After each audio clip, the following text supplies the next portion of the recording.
बातमी जळगावमधून आहे। जळगावच्या 40 गावामध्ये 2 गटामध्ये वाद झालाय आणि या वादाचं रूपांतर नंतर दगडफेकीमध्ये सुद्धा झालंय। दगडफेकीनंतर काही गाड्यांची तोडफोड सुद्धा करण्यात आली।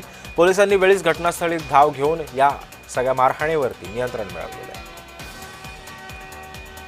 त्यामुळे आपण पाहतो जळगावमध्ये एका क्षुल्लक कारणावरून मारामारी झाली। या मारामारीचं रूपांतर नंतर दगडफेकीमध्ये झालं आणि या परिसरामध्ये ज्या काही 4 व्हीलर्स लागलेल्या होत्या, 2 व्हीलर्स लागलेल्या होत्या, त्यांचं नुकसान मोठ्या प्रमाणामध्ये झालेलं आहे।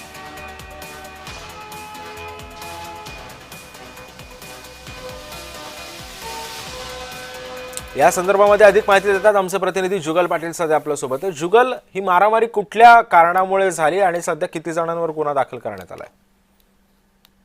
त्यातील 40गाव येथील गाडीचा कट लागल्याच्या कारणावरून 2 गटात हा वाद निर्माण झाला होता। 40गाव शहरातील नागद रोड परिसरात ही घटना घडली असून या प्रकरणी जेही संशयित आहे यांना पोलिसांनी आता ताब्यात घेतलेला आहे। या प्रकरणी अद्यापही या ठिकाणी नेमका हा वाद कसा झाला या संदर्भातला पोलीस तपास करीत आहे।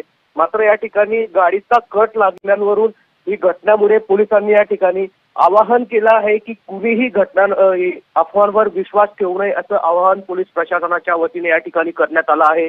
या दगडफेकीनंतर काही गाड्यांचीही तोडफोड झाल्याची माहिती ही समोर आली आहे। मात्र या संदर्भात पोलीस अधिक तपास करून सध्या तरी गुन्हा दाखल करण्याचं काम सुरू आहे। नक्कीच जुगल, त्यामुळे आता या सगळ्या पार्श्वभूमीवरती या घटनांना लवकरात लवकर आळा लागेल असं सुद्धा आता आपण आशा बाळगूया। धन्यवाद आपण दिलेल्या अधिक माहितीबद्दल।